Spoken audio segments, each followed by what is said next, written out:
Mas Mahmud. Yang pertama, di dalam pengertian beramal dengan harta itu, ya, ada 3 tingkatan dalam Islam. Pertama, infak. Ya. Infak itu adalah segala pengeluaran. Makanya dalam Al-Quran kata infak, ada infak fisabilillah, ada infak fisabilillah. Jadi infak itu bisa digunakan untuk kebaikan, bisa juga digunakan untuk keburukan. Segala sesuatu yang kita keluarkan itu adalah nafkah, baik untuk kebaikan maupun keburukan. Nafkah keluarga maupun nafkah dipakai beli minum-minuman keras, itu nafkah juga. Semakin nafkah keluarga itu kebaikan, kalau dipakai buat ini keburukan. Maka kegiatan mengeluarkan sesuatu harta yang kita miliki itu paling luas namanya infak. Infak itu kalau dibuat gambarnya lingkaran paling besar. Gitu.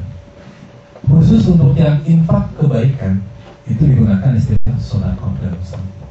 Sodaqoh, maka digunakan sodaqoh itu semua kebaikan, termasuk senyum sekalipun, itu adalah sodaqoh. Jadi segala yang kita berikan kepada pihak lain tapi untuk kebaikan itu namanya sodaqoh. Jadi lingkarannya lingkaran kedua, di bawahnya infak. Kalau infak tadi lingkaran yang lebih luas, nah kemudian sodaqoh lingkaran keduanya lebih kecil sedikit.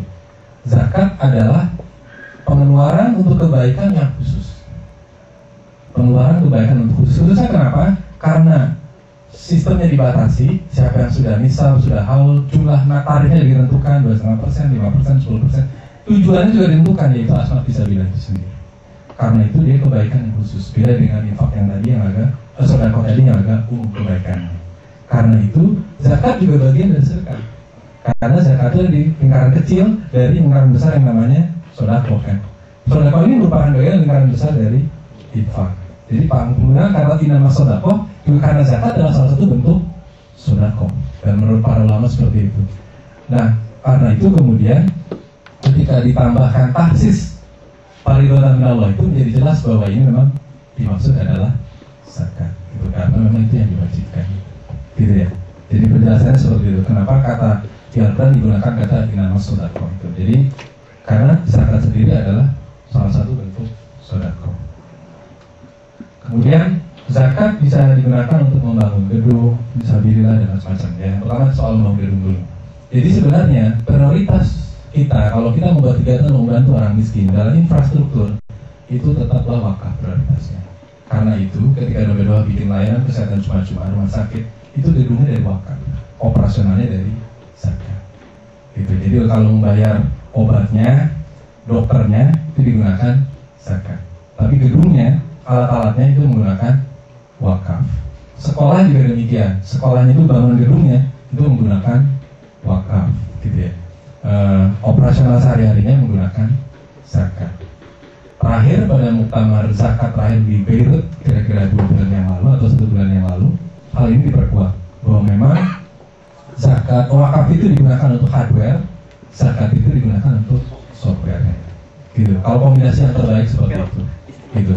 Tapi dulu pada saat kita memulai kegiatan ini ada fatwa dari Dewan Syariah kita datang begini. Dalam hal memang betul-betul harta wakaf tidak lagi dapat digunakan untuk kemudian infrastruktur itu seperti itu betul-betul menolong orang miskin, maka masih dapat digunakan di zakat dengan pos fisabilillah. Gitu. Tapi sekarang kita sudah menggunakan yang pola kalau infrastruktur semuanya menggunakan wakaf. Gitu ya. Jadi hal-hal kalau kondisi darurat saja kita boleh menggunakan zakat untuk infrastruktur dan itu tidak prioritas pertama. Dan fisabilillah. Memang di dalam literatur itu 4 mazhab tersebut menyebut tentang pengertian fisabilillah luas lah, dari pandangan A sampai pandangan Z, pentingnya segala macam seperti apa. Tapi saya ingin memudahkan saja dari kutipan dari buku fikih zakatnya Syekh Yusuf Al-Qaradawi. Beliau mengatakan begini, ada sekelompok ulama menyatakan bahwa fisabilillah itu hanya dimaknai sebagai berperang dalam arti berperang seperti militer seperti itu. Ini kelompok satu, beliau mengatakan. Kelompok yang kedua, ada sekelompok ulama juga yang mengartikan fisabilillah itu segala kebaikan. Pokoknya kebaikan itu semua apapun disebut fisabilillah di jalan Allah. Gitu. Menurut beliau dua-duanya itu terlalu ekstrim. Maka beliau mengajukan sebuah pandangan beliau yaitu pandangan tengah. Gitu. Pandangan tengahnya adalah bahwa yang dimaksud fisabilillah itu harus memiliki dimensi untuk kebaikan, untuk mengangkat nama Islam, untuk syiar Islam dan sejenisnya. Gitu. Jadi tidak hanya semata-mata berperang dalam arti militeristik seperti itu, tapi juga bisa terkandung segala kebaikan dalam rangka mensiarkan Islam. Tapi kalau sekedar kebaikan secara umum, beliau mengatakan tidak setuju. Karena kalau semua kebaikan diartikan fisabilillah, lalu untuk apa ada 7 asnaf yang lainnya? Ngerti maksudnya nggak? Kalau misalnya semua kebaikan sudah terkandung dalam fisabilillah, jadi tidak perlu ada 7 asnaf yang lain. Karena fisabilillah itu sendiri sudah mengandung semua kebaikan kalau seperti itu. Ternyata memang fisabilillah itu arti yang spesifik kata beliau, yaitu sesuatu yang betul-betul lillahi kalimatillah, mensiarkan Islam, mencetak tunas-tunas Islam, mempersiapkan kader-kader dakwah, itu yang dimaksudkan seperti itu. Jadi fisabilillah ini tetap dikaitkan dengan soal spirit lillahi kalimatillah dan mensiarkan Islam. Itu yang tetap dibatasi di situ, itu pilihan beliau, dan sejauh ini kami juga lupa memilih rujukan itu gitu, untuk menjadikan dasar pengertian fisabilillah. Nah, kaitan dengan penggunaan beasiswa itu lebih simpel lagi Pak sebenarnya. Karena beasiswa itu tanpa dikatakan fisabilillah juga memang berhak, karena yang menerimanya juga fakir dan miskin, gitu loh. Jadi penerima beasiswanya itu memang dari keluarga fakir dan miskin. Jadi seandainya pun, mohon maaf gitu, seandainya pun tidak dikaitkan dengan fisabilillah, memang itu udah fakir dan miskin kok yang menerimanya berhak atas beasiswa itu. Dan yang menarik, khusus di dalam fikih zakat itu ada 2 asnaf yang memiliki perbedaan dengan asnaf yang lain. Yang andai kata pun penerimanya itu kaya, itu masih boleh. Yang pertama adalah fisabilillah, yang kedua adalah amin. Jadi untuk dua ini dalam satu hadis Rasulullah disebutkan. Jadi untuk fisabilillah dan amin, seandainya pun dia mampu, masih berhak untuk menerima zakat gitu. Tapi kalau dia tidak menerima, itu kemuliaan dari dirinya. Gitu ya. Baik, kita sudah menanggapi soal 2 hal yang diungkapkan dari Pak Mahmud Razak. Terima kasih. Lanjut ya. Langsung Mas Fahmi. Siap-siap yang berikutnya.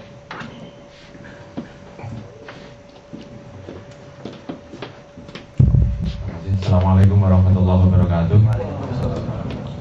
Nama saya Fahmi, tinggal di Inton.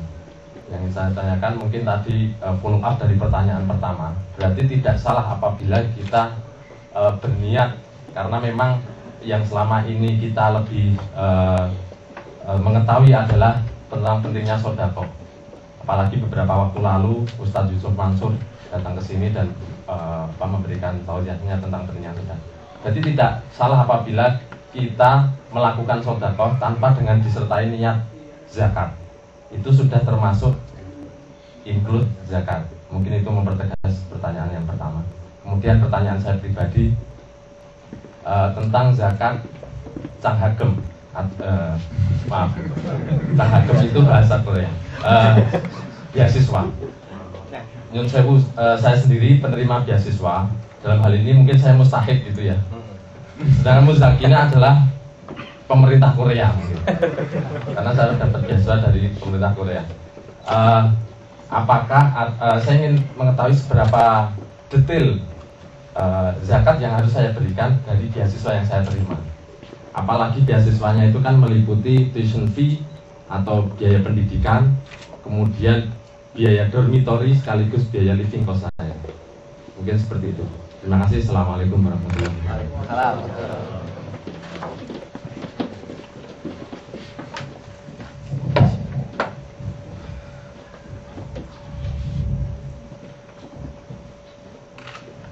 Wah nih, soal sodako dan zakat sebenarnya.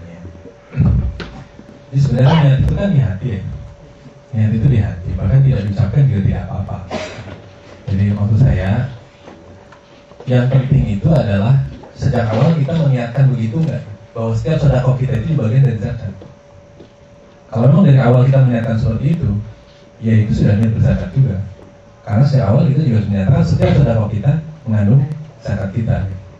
Itu nggak masalah. Tapi kalau di niatan hati kita itu sedekahnya sedekah spesial, itu sedekah yang biasa dipahami masyarakat. Kalau lagi mau ya ngasih, kalau udah berpahala gitu kan. Kalau enggak ya enggak, itu berarti belum berzakat seperti itu. Karena zakat dengan sedekah dalam arti masyarakat itu beda kan. Sedekah itu kan kalau dilakukan ya berpahala, dan dilakukan juga nggak apa-apa. Katanya gitu kata masyarakat gitu. Ya. Sementara zakat itu satu kewajiban. Jadi kalau bagi saya, kalau soalnya itu sejak awal, kalau mau kita merencanakan seperti itu, sekarang saja kita bismillah, lakukan sedekah saya adalah zakat saya di situ. Berarti dia sudah niat juga, berarti nggak masalah. Gitu. Kalau memang seperti itu. Kemudian beasiswa. Jadi ini ada beberapa pendapat lah ya kaitannya ya. Kalau secara khusus tentang beasiswa